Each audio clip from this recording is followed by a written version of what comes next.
Saudara, kasus kematian Prada Hairul Muhammad Nail hingga kini masih terus bergulir. Pomdam 14 Hasanuddin telah menetapkan 3 tersangka dalam kasus ini. Dugaan penganiayaan yang dilakukan para senior diduga jadi motif utama korban meregang nyawa di dalam Batalion Arhanud 4 AAY Kabupaten Goa, Sulawesi Selatan.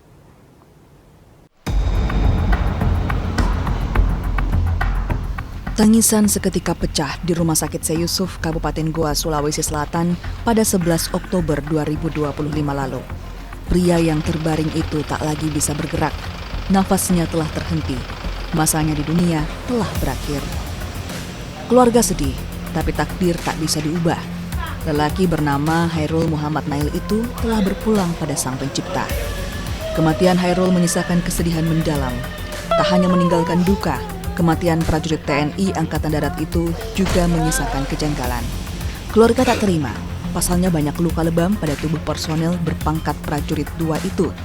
Otopsi pun akhirnya dilakukan, meski harus ke rumah sakit yang berbeda.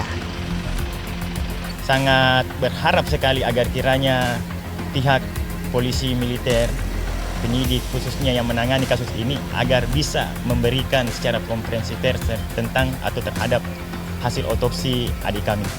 Sekitar 1 bulan berlalu, Kodam 14 Hasanuddin akhirnya angkat suara perihal kematian Prada Hairul Muhammad Nail. Kodam memastikan kasus ini dalam proses penyelidikan polisi militer. Jadi tentang kasus Prada HMN ini sekarang masih terus dikembangkan proses penyidikannya oleh Pomdam. Sampai sekarang masih diperiksa secara mendalam 3 orang. Ya, 3 orang ini diduga melakukan perbuatan yang ada unsur pidananya. Lebih lanjut, Kodam 14 Hasanuddin menyebut masih menyelidiki motif dugaan kematian Prada Hairul.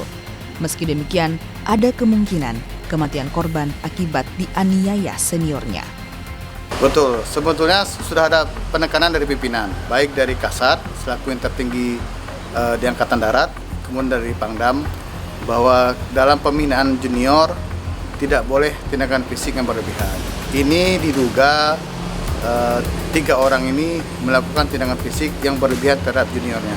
Namun saya tidak bisa berspekulasi, kita masih tetap menunggu hasil penyidikan yang dilakukan oleh Pomdam. Saat Pomdam melanjutkan penyelidikan, keluarga Prada Hairul mencari dukungan agar kasus kematiannya bisa diungkap. Mereka mendatangi DPRD Sulsel dan meminta bantuan pengawasan. Semoga pengawasan ini betul-betul terlaksana dengan baik, dan apabila persuratan kita dari keluarga Prada Hairul masuk, mohon kiranya segera secepatnya diadakan RDPR, dalam hal ini rapat dengar pendapat dengan institusi TNI. Terima kasih.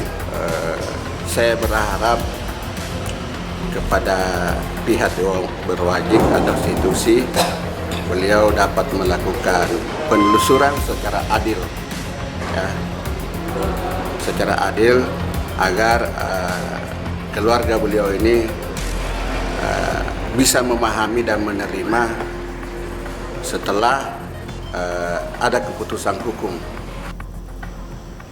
Proses penyelidikan akhirnya terus berjalan. Pomdam meningkatkan status hukum ke tahap penyidikan.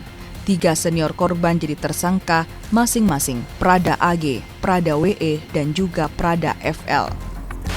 Baik rekan-rekan media, untuk kasus kejadian yang di Arhanud itu sekarang 3 orang yang kemarin masih saksi sekarang sudah naik statusnya menjadi tersangka.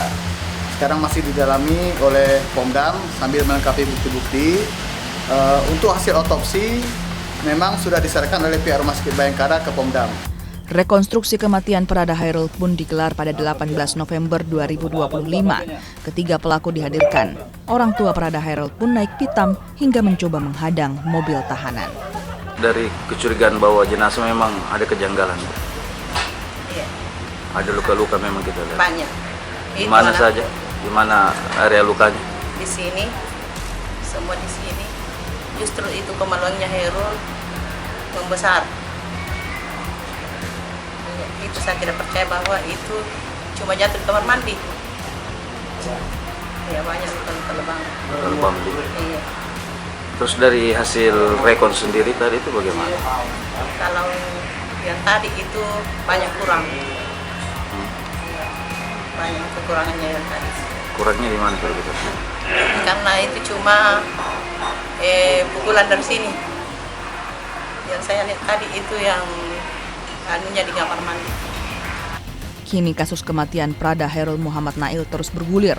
Sidang kasus ini akan jadi pembuktian terakhir bagaimana sebenarnya korban meregang nyawa yang diduga dilakukan para seniornya. Tim Liputan, Kompas TV Makassar, Sulawesi Selatan.